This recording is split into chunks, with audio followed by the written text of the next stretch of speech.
Ladies and gentlemen, good day and welcome to the Bajaj Housing Finance Q2 FY’25 earnings conference call hosted by Kotak Institutional Equities.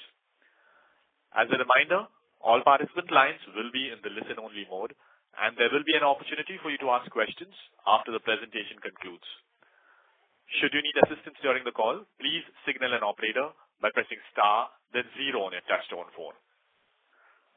I now hand the conference over to Mr. Nischint Chawathe from Kotak Institutional Equities. Thank you, and over to you, sir. Hi. Thanks, Rio. Good evening. Welcome to the maiden earnings conference call of Bajaj Housing Finance Limited. We have with us the management of Bajaj Housing Finance today to discuss 2Q FY’25 performance, represented by Atul Jain, Managing Director, Gaurav Kalani, Chief Financial Officer, Jasminder Chahal, President Home Loans, Vipin Arora, Executive Vice President, Commercial Real Estate and LAP, and Neeraj Adiani, Executive Vice President, Risk. I will now like to hand over the call to Atul for his opening comments. A very good, thank you, Nischint, and a very good evening to all the participants on the call. This is our maiden call, the first call, so that's where special thanks to all the participants who have joined on this call with us. I'll take the results of the company have been uploaded on BSE, NSE, along with the investor presentation deck, which again, like I'm calling out the first equity presentation deck what we have uploaded. I'll refer in first 10-15 minutes few salient features of the deck where we'll refer and then leave it for question answers to be there. I straight away jump to panel number 3, which is on the quarterly synopsis of the results. For the last quarter, company crossed 2 significant milestones. One was listing, of course, and second has been the crossing of 100,000 crore AUM in 7th years of operation of the company, 8th year of the operation of the company. We continue to have strong growth with AUM growth of 26%. Absolute AUM growth was in same range of last 2 quarters. PBT growth was 23%. PAT was 21% because of a tax adjustment in the previous year versus the current year. While risk performance continued to remain strong at a GNPA at 29 basis and NNPA at 12 basis. From an operating efficiencies point of view, OPEX to NTI improved to 20.5% versus 22.1% in the last year Q2. On a scalability metric, AUM has come as 1,02,569 crores, 26% growth. From a profitability, PBT was 708 crore and a 20.5% OPEX to NIM. Asset quality 0.29 to 12 of a NNPA. Credit cost was 2 basis which was because of a overlay release. Net of overlay release, it would have been a 14 basis. Capital adequacy led by because of a public issue towards the end of the quarter, last quarter, has been 28.98. I'm moving to panel number 4, which is on the business metrics. 26% AUM growth is called out. In between, as a sub-component, home loan has a 24% YOY AUM growth, loan against property at 18%, lease rental discounting at 28%, and a developer finance at 56%. In terms of a portfolio composition, it remains by and large stable with 57.2% as a home loan and close to 10% as loan against property, 19.6% lease rental discounting, 11.7% developer finance, and 1.7% other. By and large, in the same range which had been there. Disbursements for Q2 was tad lower than Q2 FY'24, largely led by a decline in transactions in the LRD side of the business for the quarter, because last year, same quarter, we had few market transactions, large transactions in the lease rental discounting business. Vis-a-vis, that is where the disbursement has been a tad below the last year, same quarter. I'll move to panel number 5. Cost of funds came in at 7.92%. Which was 5 basis higher than Q1 FY'25 at 7.87, and year-on-year 28 basis increase, which has been there. Borrowing mix largely 44%, 45%, 11%, 44% to the bank, 45% on the money market, and National Housing Bank at 11% has been the mix.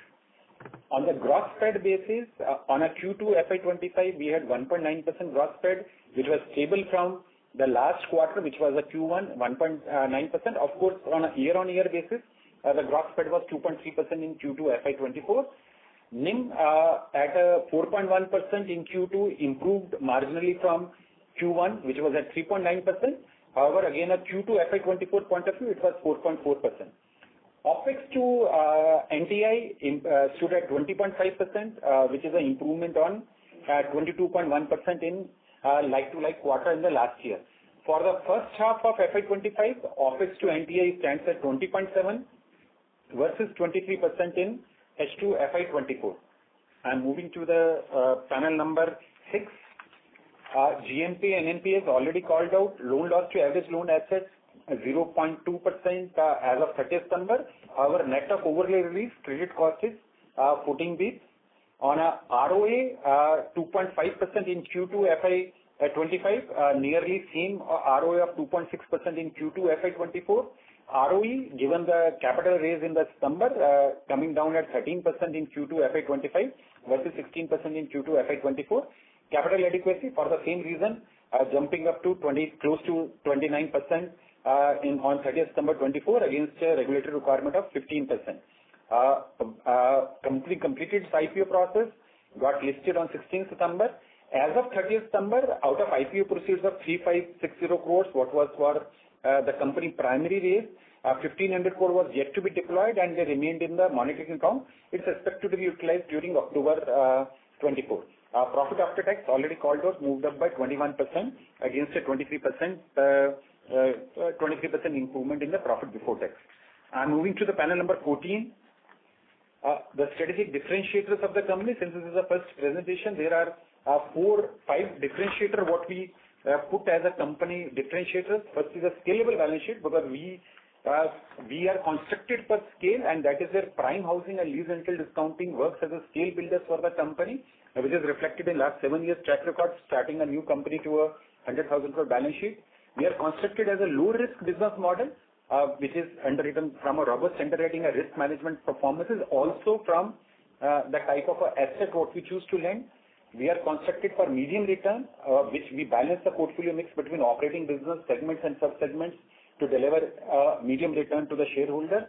And all product suite of mortgage, and within all transaction types, all sub-segments, prime, non-prime, we address, while the relative weightage on each segment can be plus or a minus depending upon our risk return point of view on a segment.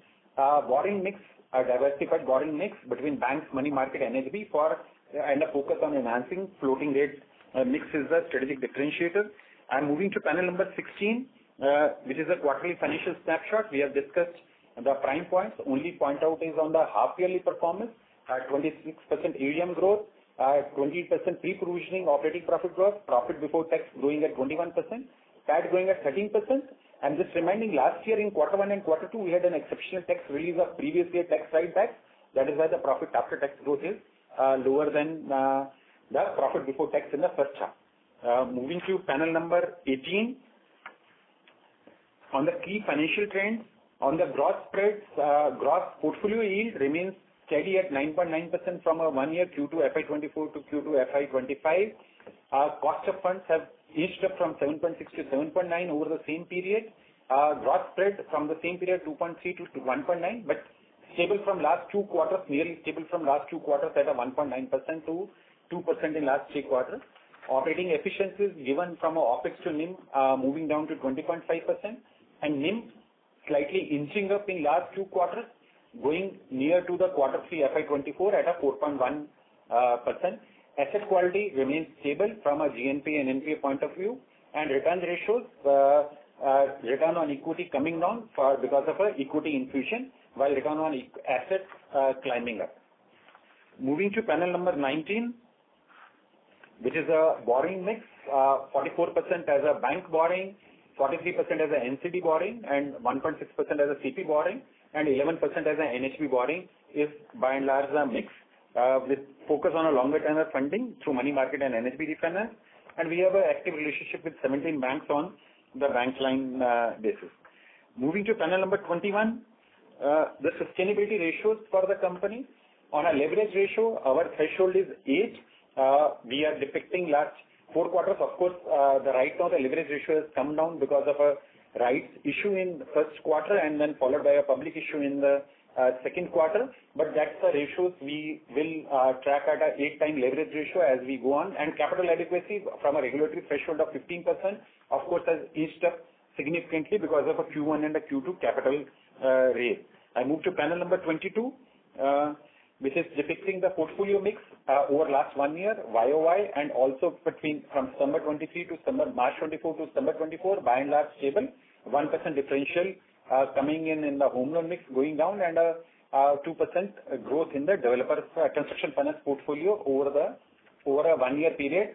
Other assets, lease rental discounting remaining stable as a part of a portfolio, loan against property going down by around 1% over the period. Moving to panel number 27. On our asset quality trend, stage 1 assets remaining by and large stable, 99.21 from Q4 FY'23 to 99.39, 99.37, 99.35, a stable range over last 6 quarters. Stage 2 assets coming down from a year-on-year perspective from Q4 FY'23 from a 0.57 to 0.32. Provisioning coverage ratios, PCR on a stage 3 assets remain range bound on a 57, 58, 59%. GNP, NNP numbers we have spoken about. I come to the last slide where I am pointing, which is at 29, slide panel number 29, which gives a asset-wise breakup on the GNPAs, NNPAs on a asset breakup from a home loan to loan against property to the other loans. This is what I have from my side. Thank you for patient listening. I hand over to you, Nishchint, for.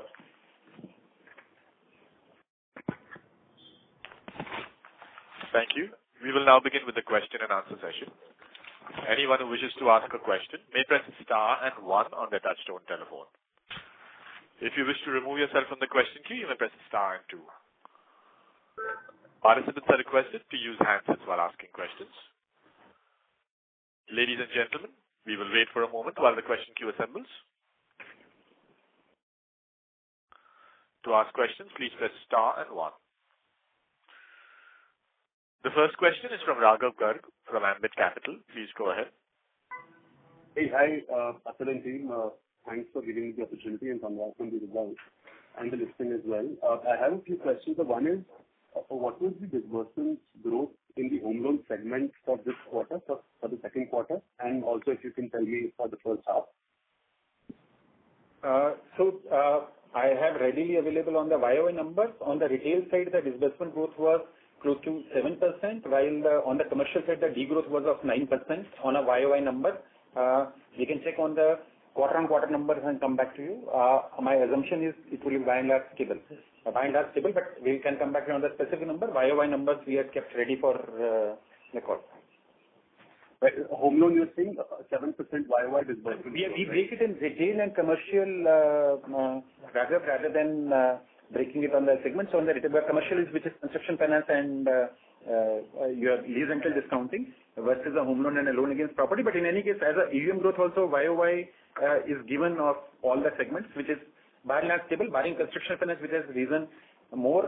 Other 24% is a home loan YOY AUM growth versus 18% loan against property, 26% lease rental discounting, and a 58% there. At an overall company level, 26% growth.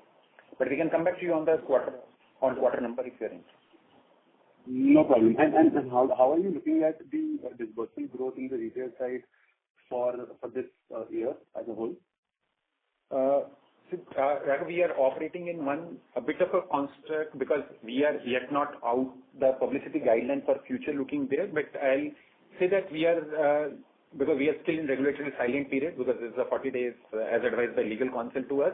But we will be by and large stable. We are not seeing any major changes in the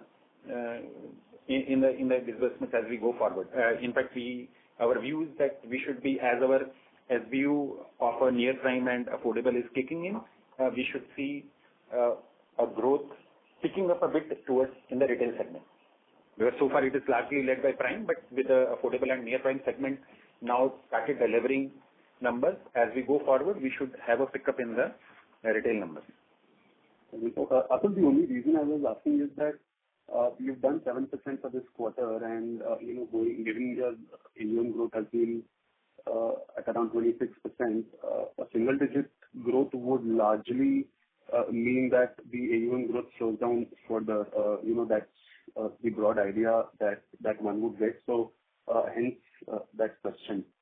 Raghav, that 7% is the past quarter when we are seeing YOY on the retail side, but that is already reflected in the AUM growth number, what has come. And because AUM growth numbers are also given at a segmental level. I think that is a reflection of the number. But, as your base grows larger, those concerns, that's one of the concerns which may be there. That's all. I think you are making a statement of yes. No, I think that as a base grows larger, yes, of course, disbursements need to grow faster to maintain the same AUM growth. It's a mathematically correct statement as what you're making. But that is what we are there for. We'll try what we have to do what we have to do. I'm trying to balance the response. Like I said, that since we are under a publicity guideline, not to give too much of a specific future forward-looking numbers we can't share. That's where I'm trying to moderate my response. Understood. That's fair enough. Another question is, how much further can the cost of borrowing go up from here? Because I'm looking at some of that NCD data for you, and some of your low-cost borrowings are maturing in next couple of quarters.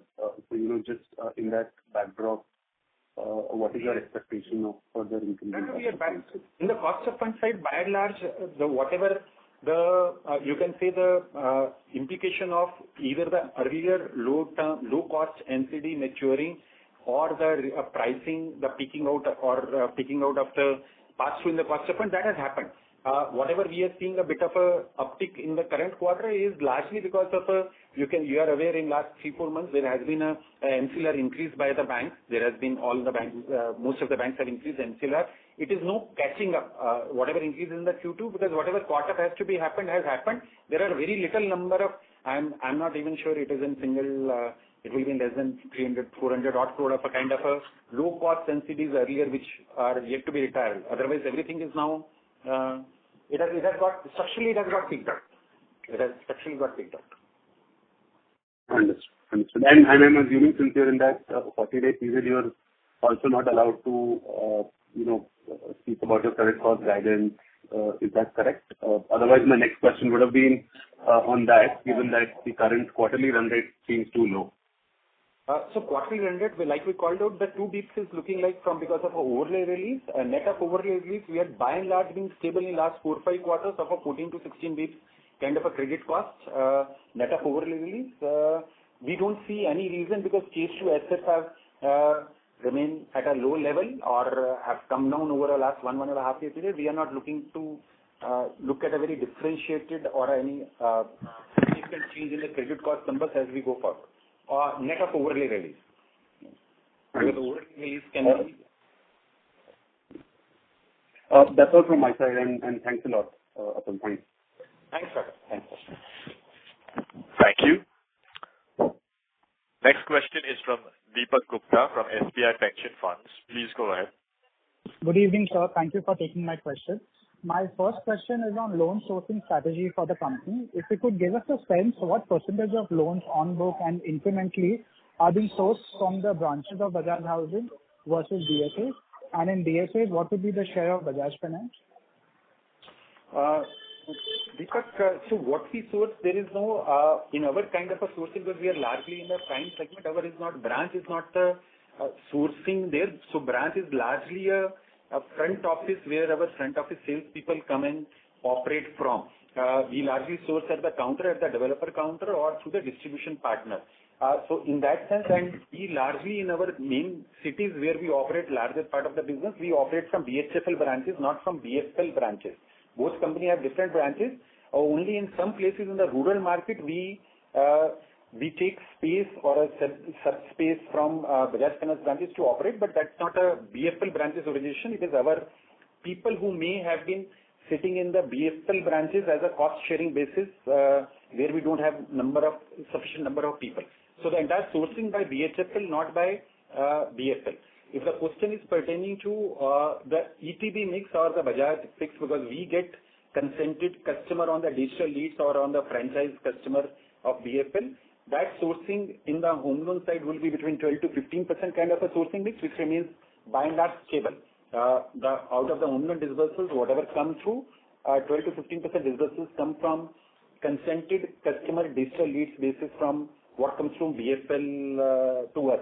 At a distribution side, there is no overlap between two companies. So both companies mobilize business separately. So whatever business we see from distribution for BHFL is a BHFL mobilization, not a BFL mobilization. Sure, I hear you, sir. And my next question is on the fact that, given the fact that now Bajaj Housing is listed and it's arm's length between Bajaj Finance and Bajaj Housing, can Bajaj Finance also do similar business as Bajaj Housing? See, Deepak, Bajaj Finance already does loan against property business because both companies have their own strategic constructs. Bajaj Finance does the LAP business to primarily meet their vast SME customer franchisee requirement and to deepen their relationship with these customers. In BHFL, we primarily look at LAP for incremental returns because we are a housing finance company. Overall construct from a regulatory construct, we have to have a majority of the assets in the individual home loan, 50% plus the residential assets have to be 60% plus. So for us, LAP and LRD are a mix of opportunity base. So it comes as a lower priority for BHFL. BHFL has its own space, own priority. BFL has its own priority. So both companies are not guided by each other's priority. So that's where BFL already does a significant amount of a LAP business from quite some time, not from today. Sure. Great. Thank you so much. Thank you. Before taking the next question, we'd like to request participants to please limit your questions to one per participant. Should you have a follow-up question, we request you to rejoin the queue. The next question is from Viral Shah from IIFL Securities. Please go ahead. Yeah, hi Atul. Congratulations and BHFL team. I had one question. I'll just ask that and then maybe I'll come into the queue later on if at all time permits. So I see your employee count has been reducing since last few years and also in the first half it has reduced. So can you tell us what is the data on the off-roll employees? Are they exclusive to us and what are the roles that they perform? So thanks, Viral. In our case, what we have done is that we have changed our strategy of entry-level non-managerial positions. We had shifted to contractual employees around a year, 1.5 years back. That's why where you see the employee numbers coming down because all the replacement and all the front-end manpower comes through the manpower through outsourcing arrangements through a partner. So if you have to, the employee numbers have come down, but if you look at the total number of people deployed, if you have to add the contractual employee, we would have gone up by almost close to 400 people in between March 24 to Summer 24 because more of a contractual employees, outsourced employees have come in than the reduction. So the reduction in the on-roll employees, if I have to call out in last 6 months, would be close to 252 because of normal attrition and all new roles which get created or get refilled or gets created on the contractual side, while on the contractual side, increase would be 700. So net increase of close to 400, 450. Got it. And I believe you won't be able to share the numbers as of now because of that restriction. I shared the numbers right now. The number of employees, when you have asked the number of employees, I said that in last 6 months, total number of employees, including outsource, has gone up by close to 400. Okay. But you won't be able to share the absolute number, the off-roll numbers? Off-roll numbers are, we can, you give us some days to share the actual number, but in any case, if I'm calling out that 400 numbers have gone up, you can... Got it. Makes sense. I'll come back in the queue. Thank you. Thanks. Thank you. The next question is from Piran Engineer from CLSA. Please go ahead. Yeah, hi team. Congrats on the quarter and the successful IPO. Just one question on your floating rate loan. So what percentage would be repo linked versus internal benchmark linked, and how are you thinking about pricing in a repo rate cut environment? So in terms of our repo rate, I'll give you the specific number. I think close to 15,000 crore book would be 13,000 crore or crore asset book would be repo linked here, which is match funded by repo linked liabilities, close to match funded by repo linked liabilities. So there is, if your question is on the spread management as a repo rate cuts down, it's completely hedged or balanced in that sense from wherever, whatever the repo linked book is there, the same is backed by repo-linked liabilities largely. And your internal benchmark moves ballpark line with repo, or how does it typically move? Internal benchmarks are linked to our cost of fund movement. Got it. Could I squeeze in one more question? Yeah, please go ahead. Yeah, okay. Just on the disbursement growth being only 7% in retail, is that more of conscious decision with regards, pricing or asset quality, or is it a genuine end investors or end home buyers slowdown? No, so there is no concern on the credit cost side or the credit side. The numbers are there. There is no nothing what we are envisaging or seeing as a for to go down in terms of their disbursement. Rather, so my request to you would be to look at, because the earlier question was also towards the disbursement growth. Probably the portfolio AUM growth is a larger number to look at in the as far as the mortgage business are concerned. Disbursement growth sequentially or at a number-wise is, in our sense, less important than the AUM growth. I'll say at a AUM growth level in the retail also at a YOY and a home loan at a 24% AUM growth level is a significantly okay number.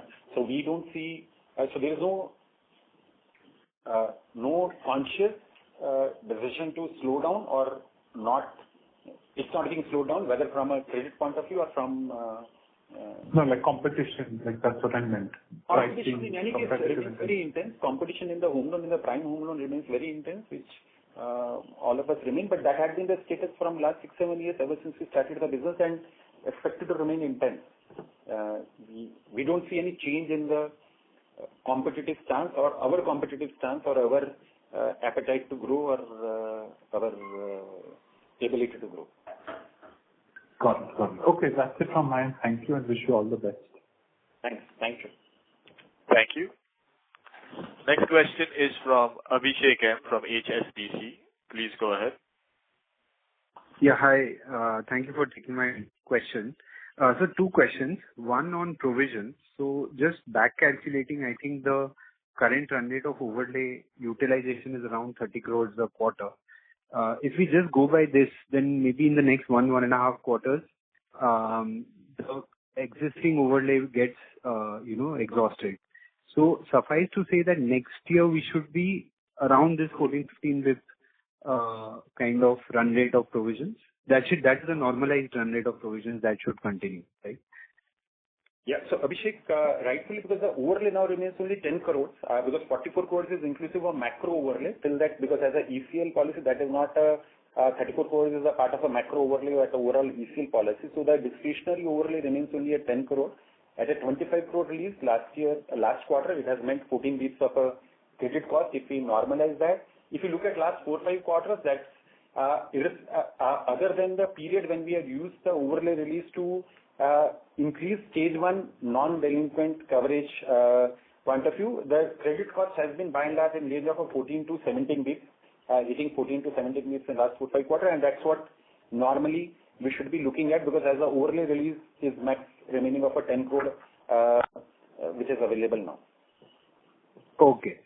So that normalization may happen quicker, maybe by next quarter itself, because the remaining overlay is just 10 crores. Remaining overlay is only 10 crores, so 14 to 17 basis is the by and large the credit cost corridor. If you look at last 4-5 quarters, normalizing overlay release, normalizing any enhancement in the stage 1 asset cover, which comes as a credit cost, but we strengthened in a lot of places our stage 1 cover as we had the overlay. We used that overlay release in few quarters to strengthen stage 1 coverage. Got it. That's clear. The second question is just some data keeping questions. Can you share the disbursement mix in the quarter? And just a request, maybe if you can include it in your deck for future quarters, that will be very useful.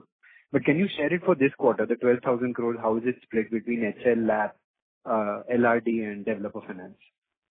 Abhishek, we'll take a call on inclusive of the data point. Right now, I'm not having the data point right now ready, because like I said in the earlier question also, we largely go by more by AUM growth, whether when we look at a monthly internally or a quarterly internally, less of a disbursement.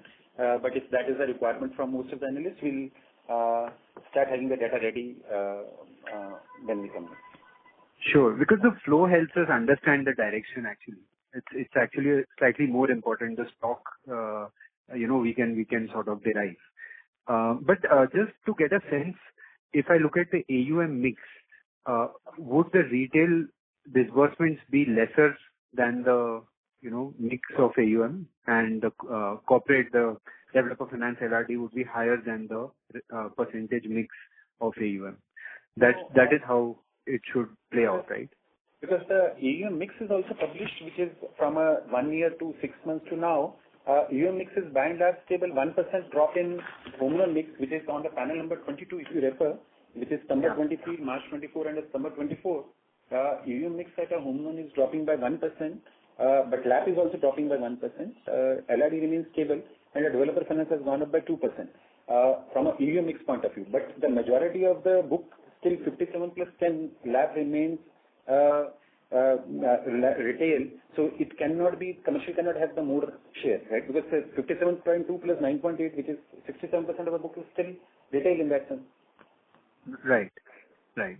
So incrementally growth is how long can this growth happen from commercial or rather developer finance and LRD?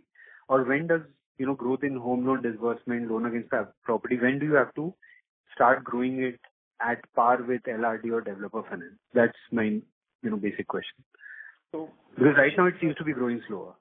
So Abhishek, home loan again at the AUM level, which has grown 26%, home loan has grown by 24%. No, I'm asking about disbursement actually.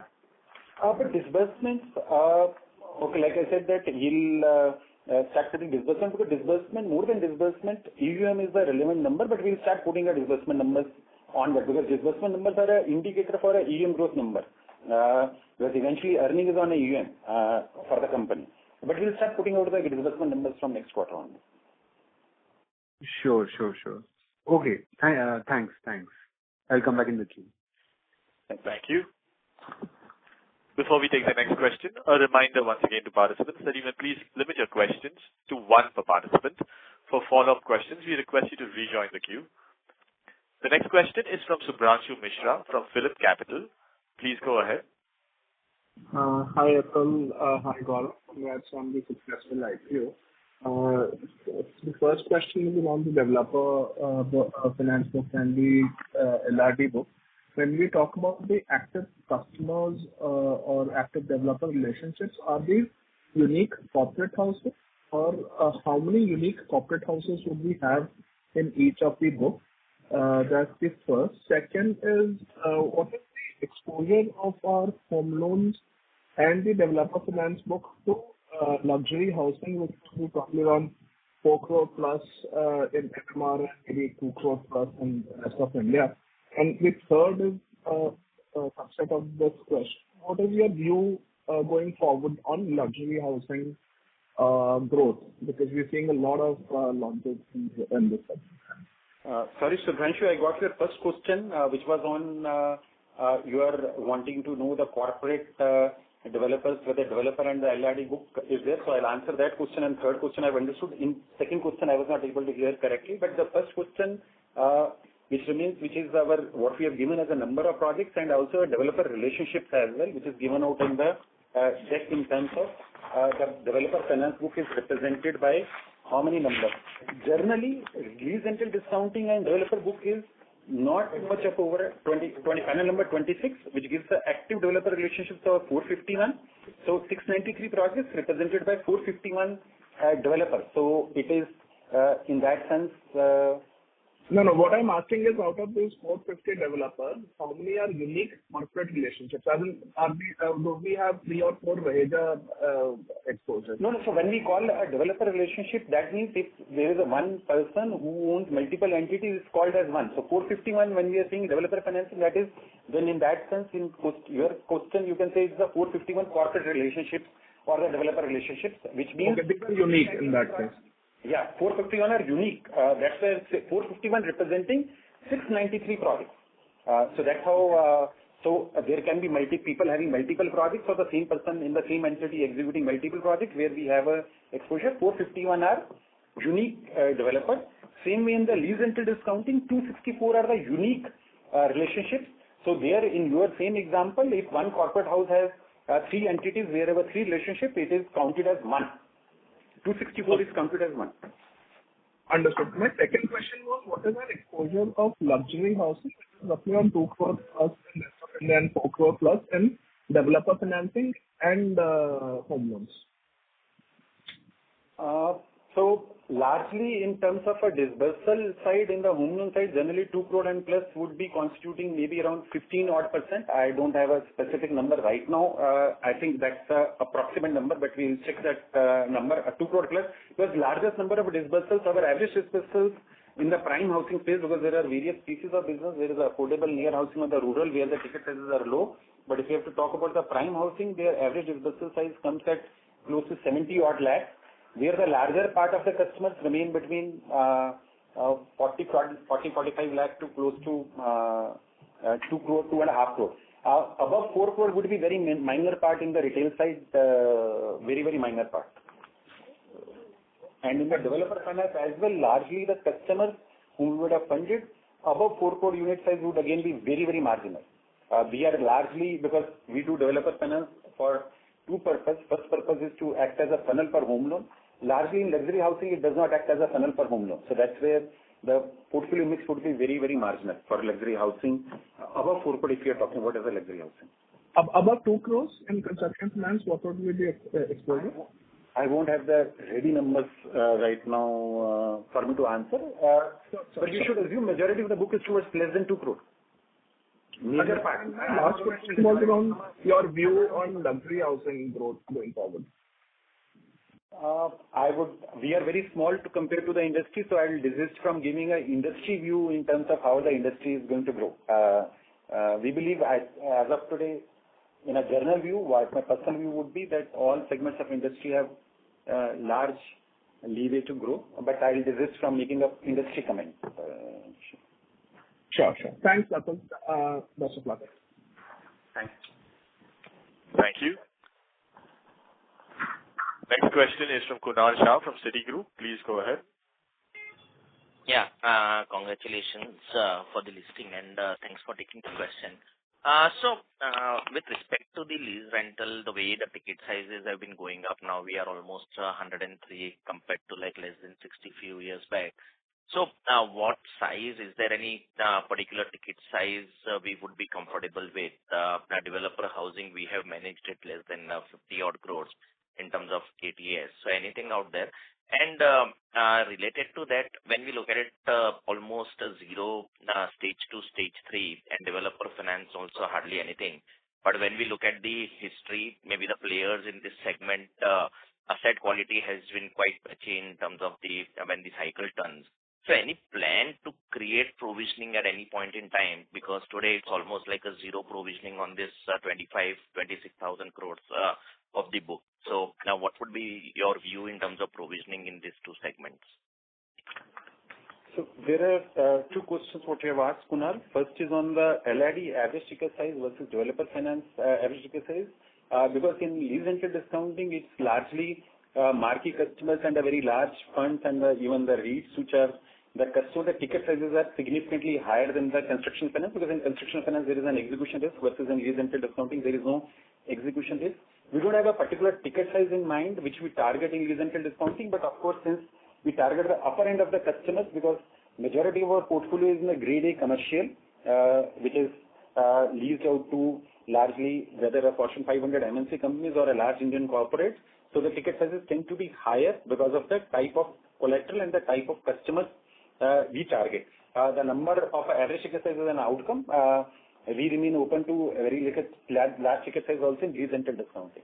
In the developer finance, in the construction finance, given there is a construction risk also which gets embedded in the system, we try to be as granular as possible, which is reflected in the average ticket size and the average outstanding per project, because of the method, the way we underwrite and the way we disburse, which is linked to the state of construction and also the suite what we start from the day one. That's where at the outstanding level, at a project level, you will see it at a 17 crore, at a developer level 26 crore versus even a sanction amount of a 46.6 or kind of a crore number. That is on the ATS. On the history and the asset quality and the provisioning, what you're talking about, see, in lease rental discounting at a 14,000 crore book, the provisioning in the stage 1 is 85 crores, which is from a historic point of view, since we never had any stage 2 or a stage 3 asset.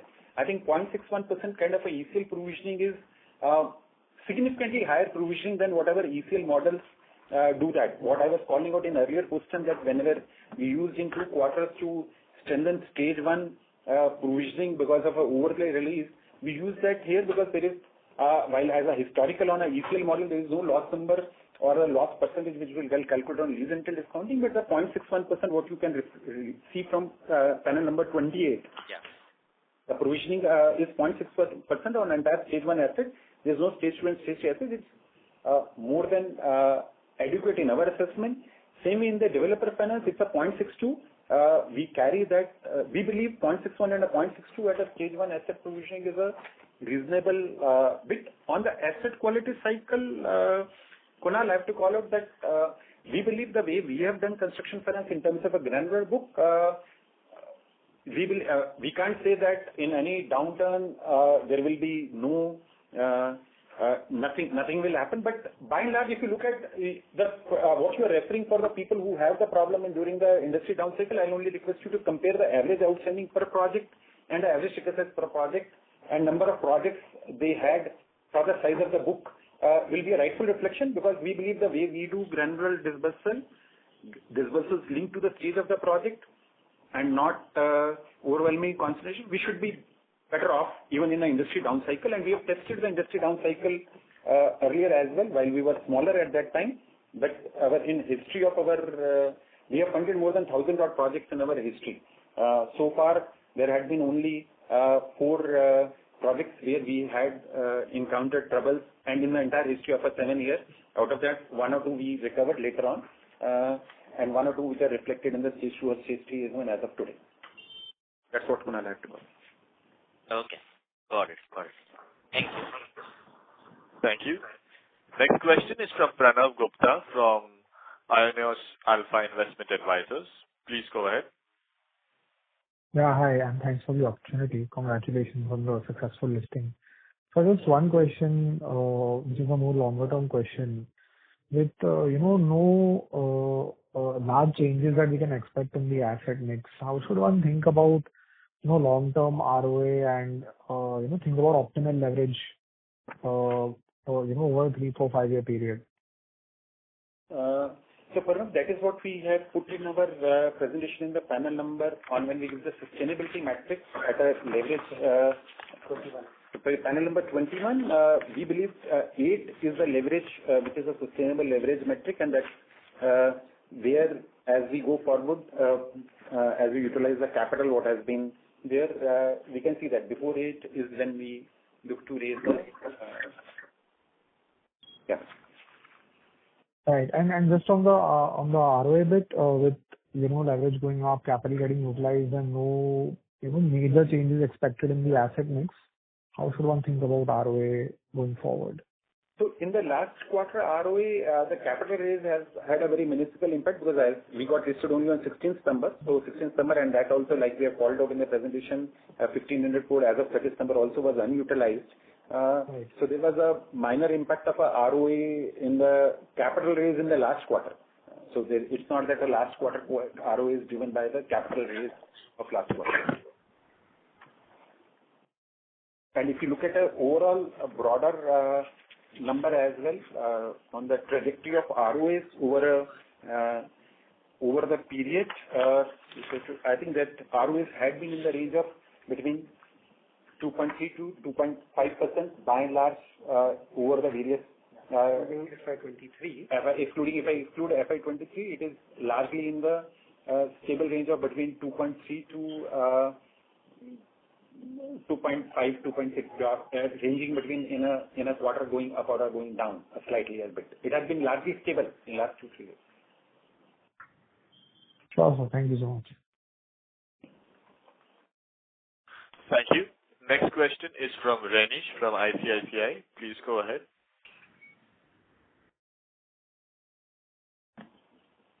Renish from ICICI, you may go ahead with the question. there seems to be no response from the line of Renish. We'll move to the next question. Next question is from Jignesh Shell from InCred Research. Please go ahead. Yeah. Hi, and thanks for the opportunity and congratulations for the successful listing. I only had one question. Bajaj Finance has a particular product called Flexi Loans, which is an OD facility which has been provided for personal loan as a personal product. In a home loan we do a Flexi Loans, and if yes, then what will be the proportion of it? Just that's the only question. So Jignesh, in home loan as a regulatory construct, you cannot do flexi because if the customer pays back to you, then it gets to be classified as a non-home loan. Only in few of the loans, if it is a balance transfer and you are opting for a top-up, in a top-up it can be offered as a OD this thing which is not classified as a home loan because that's classified as a top-up. It will be a very minuscule part of the portfolio because only in the few customers who would have some top-up, they may have some amount of a flexi facility. It will be negligible as a flexi in the home loan side. Okay, so my understanding is that then all our home loans are pure term loan kind of product. I mean, it has to be term loan, Jignesh. Okay, and no flexi in LRD and corporate also, right? No, flexi, drop line flexi would be there in loan against property because there's no regulatory standing there regulatory. I specifically called it in a home loan and a construction finance with a residential finance book because that's there will be no flexi or a very minuscule flexi in the top-up portion within the out of 57% of the book. I think less than 8% is top-up book. Uska bhi bahut hi kam, very minuscule piece in the home loan side. No, nothing in construction finance.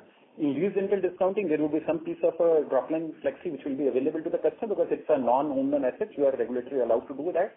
Same in loan against property as well. So LAP will be, what portion would be then flexi? And any rough cut idea? I'll have to check. But majority of the book there also will be term loan. Small portion. No, majority will be term loan. But I'll check. Majority will be term loan. That's it from my side. Thank you and all the best, sir. Thank you. Thank you. Before we take the next question, a reminder to participants that you may press star and 1 to join the question queue. The next question is from Omkar Kamtekar, who's an individual investor. Please go ahead. Hello. Am I audible? You are audible, but there is a background announcement or a noise which is making the voice. Yeah. Now it is fine. Yeah. So first of all, I wanted to ask, what is your definition of affordable? Are we with respect to affordable housing loans? See, Omkar, the definition of affordable, there are various definitions. That's why we call prime and non-prime. That's why we call it a near prime and affordable because the definition, there's no standard definition of industry or players. So we follow a simplistic rule. Whatever is not prime is near prime or affordable because there's a wide variety of definitions of affordable which is used by. There is no standard definition what we can refer. So prime is easier to define, the customer who is easily bankable by all banks and largely salaried, a good salaried with a good FIRE and buying a very good collateral. And rest of the market is in a spread between various parts. That's why we prefer to call it a prime and a non-prime rather than terming it anything else because the definition can be. So actually I was asking from the perspective of the PMI guidelines. So if you do go for the growth for the affordable housing sector and in that segment, so do we look at the same guidelines the same way that it is defined by the government in the PMI scheme? So that was the reason behind that question. So last time also when the PMI CLSS credit link subsidy scheme was there, we were a participant. We may not have been a very large participant because by definition our larger amount of customers are above the 25 lakh loan criteria what are there. But all government schemes we participate heartily and we try to mobilize as much as possible because that we take it as an opportunity to grow a part of the business and also we feel it is our responsibility to take the schemes coming from government or the regulator or supervisor to convey to the market. So as PMI guidelines execution starts, we'll be doing our best to mobilize what we can mobilize. But by nature or by definition, today our mix is significantly lower in the segment where PMI guidelines are applicable. The new CLSS guidelines are applicable. Understood. And just to final things, how much of scale-up do you think as a total percentage of the AUM would be affordable be in the next 3 to 5 years? That's one. And lastly, on the LAP vertical, with respect to the RBI being tight on the end-use monetization of the LAP vertical. So what I wanted to understand, how are we monitoring, and what is the things that you use with respect to making sure that the provisions that you use are well ahead of the regulatory guidelines? I did not fully clearly understood your question, Omkar, but I'll answer on what I could a bit make out. One, your question was on the forward-looking mix in terms of a prime and a non-prime home loan mix. Like I requested earlier, we are since in a silent period. We'll desist from making any future-looking statement as of now. But no issues. That is on the second part. If I got you correctly, it was on your LAP utilization of funds and the monitoring of funds. Is that right? I heard you right? Yes. So RBI is more stringent about trying to identify how the funds for the LAP are specifically unsecured. So we don't have unsecured, but the end-use monetization for the LAP business vertical. And most of it, the business that you do in the LAP, is this more towards consumption, so like for business entities and etc.? How is that vertical in that respect? Consumption is the LAP loan required for consumption. So LAP, if it's largely, most of the LAP loans go towards the self-employed segment, which is towards, as per the declared end-use funds, is whether for business purposes, which can be growth capital and a working capital. Of course, the tracking is as from a self-declared kind of a thing. It is individual. It's not very high-ticket kind of a loans. Average ticket size is close to 80 lakh to 1 crore kind of a number. From the individual salaried people who are using it, I'll assume that largely while it's going from a consumption or the personal usage of the account, and that's basis a declared purpose what they give, because these are individuals who are borrowing, so basis a declared purpose, and that's where we track it. But largely, most of it would be going towards in the small, micro, and the micro, medium, and the small sector, their business requirements. To the salaried individuals who are taking the LAP loan would largely be towards consumption is the direction. Thank you. Next question is from Rahil Shah from HSBC. Please go ahead.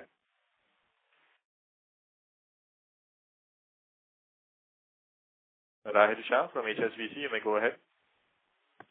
Hello, am I audible? Yes, sir. Please go ahead. Thank you for taking me on the queue. So I just wanted to understand the indicative yields on your different segments, so home loan, LAP, construction finance. Can you give a sense of like a range? Sorry, for indicative range on what? Lending rates on home loan, LAP and construction finance and LRD. Sorry, cannot share this data, but broadly I can say on the yield would be in the home loan between close to 8.8 to 9.2 on a loan against property between 10 to 10.5 broad. On lease rental discounting between 8.5 to 9. That's what. And a developer finance between 11.5 to 12.5 or 13.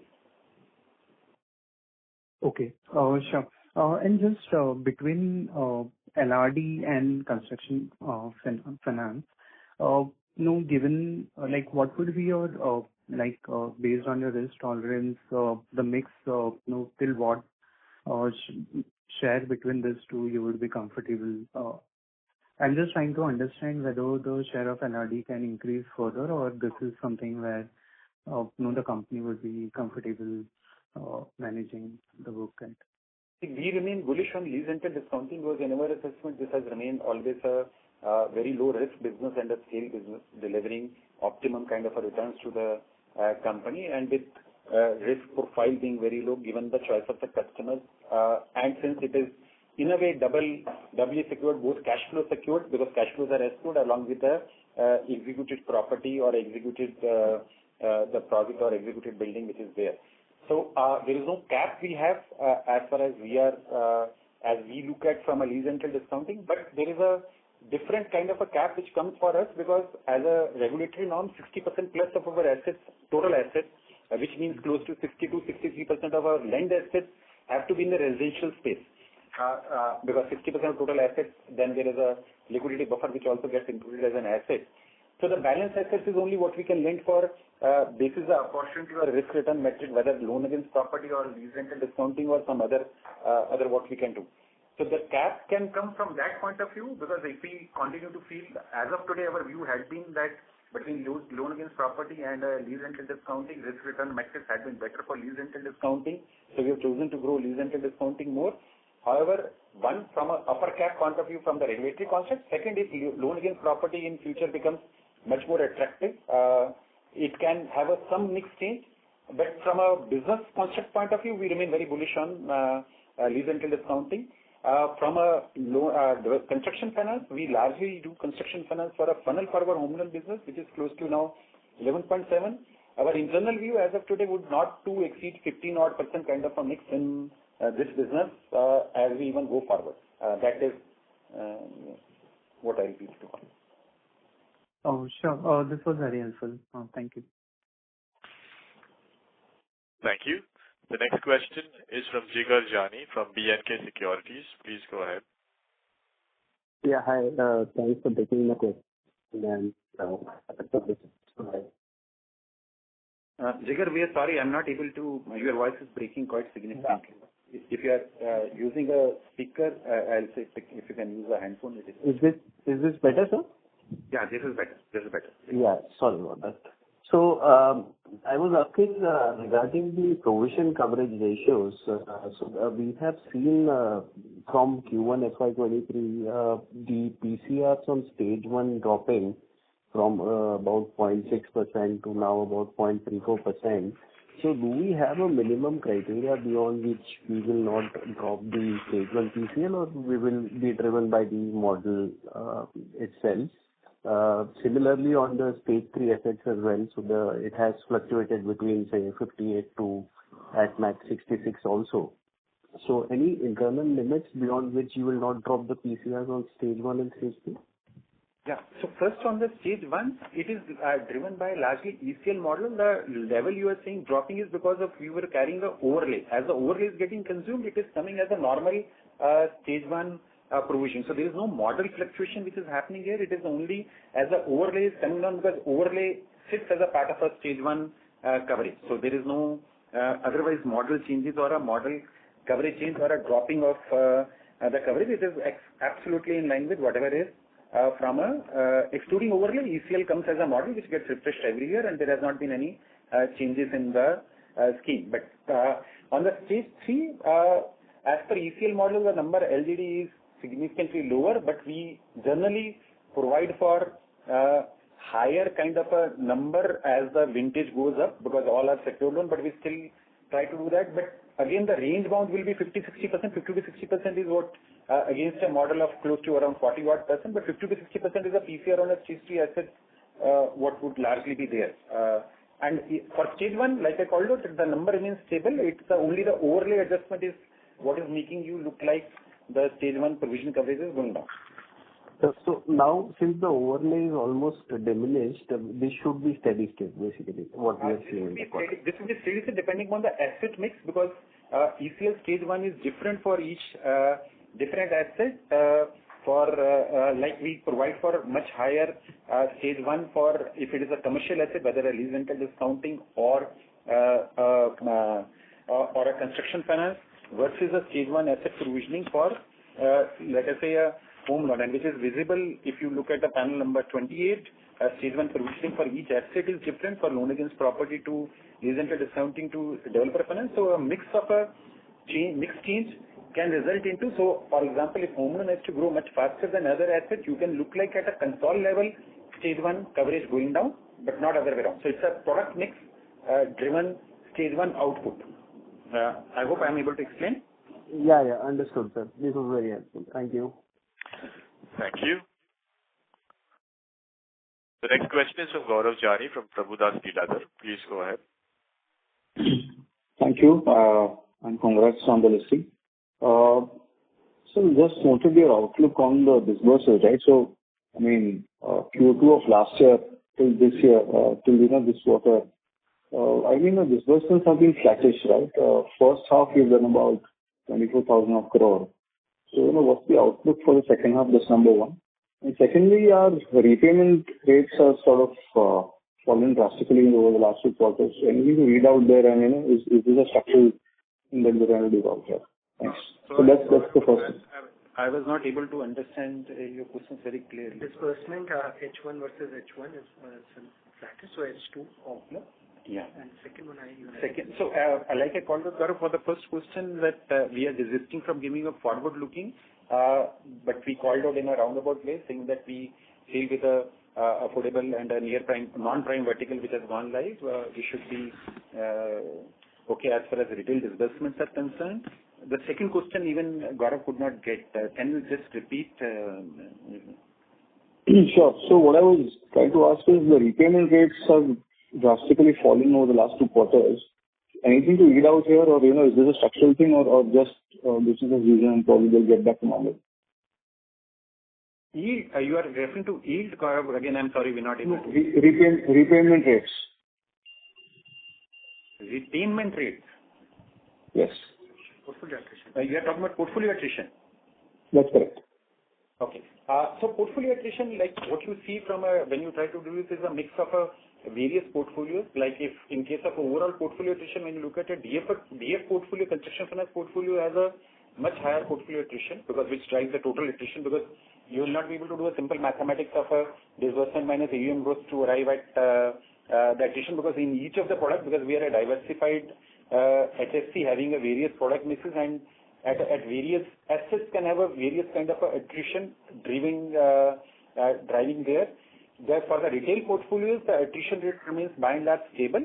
The larger part of attrition uptick in last 1 year has been driven by the construction finance portfolio, because the residential sales has been very high, and there are pre-agreed sweep ratios on each project at every stage. So that's where it has been more coming through the construction finance portfolio in terms of an attrition. So just an extension to that. So last 2 quarters, we have seen a fall in the attrition rate. So just want to understand anything to read into it. The attrition rates in the retail side are by and large stable. The plus and minus of the attrition rate, what we would have seen, would be driven by in the construction finance portfolio at some point of a time, if the seats are in a quarter, if the attrition is lower, the attrition overall you may calculate in a reverse way. But at a retail portfolio in the home loan side, it's by and large stable over last 3-4 quarters. And so just last question, if I may squeeze in one, we haven't seen a drastic improvement in the margins despite of we raising money in Q1, and Q2 I think will come in, the benefit may come in Q3. But what I wanted to understand is, have we sort of matured borrowings on a back-ended basis, or how do you look at margins from here on? So the margins do not change by raising capital. One, the public issue has been raised only on 16th September, and we have called out already the money has not been utilized even as of 30th September, because 16th September we got listed. So the partial utilization of money has happened only between 16th September to 30th of September, so it cannot have made any impact on ROE. But the margin, when we call about the gross spread, which we said is stable between in last 3 quarters from a 2 to 1.9 to 1.9, has nothing to do with the capital infusion. That's your lending rate minus borrowing rate. The capital adequacy, capital being higher, would result into ROA going up for a while, which will mean consequently ROE going down, but has no impact on the spread on the capital. Capital does not have a spread impact on the spread in any manner. No, sure. So basically, your borrowing base would sort of change, right, once we raise capital. But I was just trying to understand that we also raised money in Q1. So, did we get any benefit of that? But Q1 we raised 2,000 crore as a rights issue. We, on an average, I think Q1 we grew by close to 5,000 odd crores. So that needs, but from probably I'm not able to get your question in a rightful manner, because the rights capital raise has nothing to do with the spreads. This capital raise means that your leverage is low, so your absolute profit can go up or ROE can go up. But spread does not change because of a capital. Only at a NTI level, even on a net spread, if you compute basis your interest income to AR and interest cost to AR, that also has remained flat at 2.2% Q1 versus Q2 of current year. No, sir, I meant the margins. Probably I'll take it offline. There's a difference between the calculation of margins and spread, right? So anyway, that's fine. Sure. I'll take it offline. Thanks. Thank you very much. We'll take that as the last question. I would now like to hand the conference back to Mr. Nishit Chawate for closing comments. Thank you everyone for joining the call today. We thank the management for providing us an opportunity to host the call. Thank you very much and have a nice day. Thank you very much. On behalf of Kotak Institutional Equities, that concludes this conference. Thank you for joining us, ladies and gentlemen. You may now disconnect your lines. Thank you.